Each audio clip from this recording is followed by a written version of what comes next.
एकवरदहर विठ्ठल श्री ज्ञानदेव तुकाराम पंढरीनाथ भगवान की जय। आपण आहोत वृंदावन येथे संत ज्ञानेश्वर महाराज वेद विद्यालय इथे, आणि इथे माऊलींची सुंदर अशी मूर्ती आहे। वृंदावनामध्ये आपल्या ज्ञानोबा माऊलींच्या नावाने सुरू असलेलं हे वेद विद्यालय आपले परमपूज्य स्वामी गोविंददेवगिरी महाराज यांच्या माध्यमातून हे सुरू आहे। आणि वृंदावनामध्ये माऊलींच्या नावाचं काहीतरी असावं आणि गुलाबराव महाराजांचंही स्थान असावं, अशा ह्या दृष्टीने सुरू केलेलं हे वेद विद्यालय। हे विद्यालयाचं मुख्य मंदिर आहे।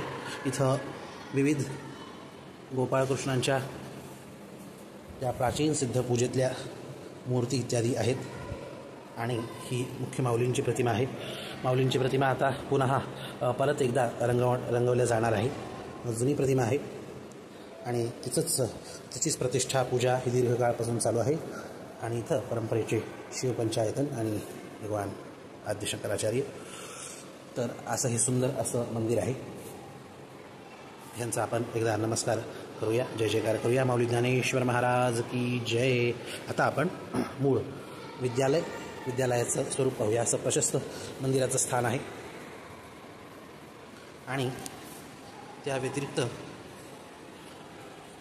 प्राकृतिक नैसर्गिक असंही सुंदर इथं काम चाललं आहे। बागेचं वगैरे, झाडं लावण्याचं वगैरे, झाडं लावणे, प्राकृतिक नैसर्गिक सुशोभीकरण करणे वगैरे हे चालू आहे। हे मुख्य गेट आहे, आणि इथं येताच इथं तुम्ही पाहू शकता संत ज्ञानेश्वर वेद विद्यालय, अशा प्रकारे माऊलींच्या नावाने हे वेद विद्यालय आहे। आणि महाराष्ट्रातून वृंदावनात दर्शनाला येणाऱ्यांनी अवश्य एकदा तरी इथं दर्शन घ्यावं, ह्यासाठी एक माहिती असावी म्हणून आपण आपल्यासाठी ही माहिती प्रसारित करण्यात येत आहे।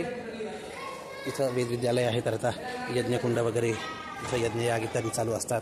त्याशिवाय ग्रंथालय विद्यार्थ्यांच्या अभ्यासासाठी, विविध अध्ययन वाचन इत्यादींसाठी, आणि मग त्या व्यतिरिक्त इथं विद्यार्थी आता अध्ययन संपलेलं आहे आणि संध्याकाळची वेळ, खेळायची वेळ झालेली आहे। विद्यार्थी खेळत आहेत, खेळायचा आनंद घेत आहेत। आणि यजुर्वेद आणि सामवेद याच्या 2 वेदांचं अध्ययन इथं होतं। मुख्यतः वेदानाम सामवेदोस्मी असं सांगितलं, आणि भगवंताची ती विशेष वेदामध्ये भगवंताची विशेष विभूती सामवेद असा आहे। त्या सामवेदाचं आणि यजुर्वेदाचं अध्ययन इथं होतं। त्याशिवाय भागवताचं सुद्धा अध्ययन इथं होतं।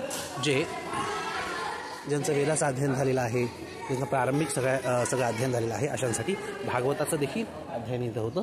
आणि अशा प्रकारे माऊलींच्या नावाने असलेल्या विद्यालयाचं दर्शन प्रत्येक महाराष्ट्रातून येणाऱ्या यात्रेने करावं, इतकीच विनंती करतो। आणि इथंच विरमूयात। माऊली ज्ञानेश्वर महाराज की जय। वृंदावन विहारी लाल की जय।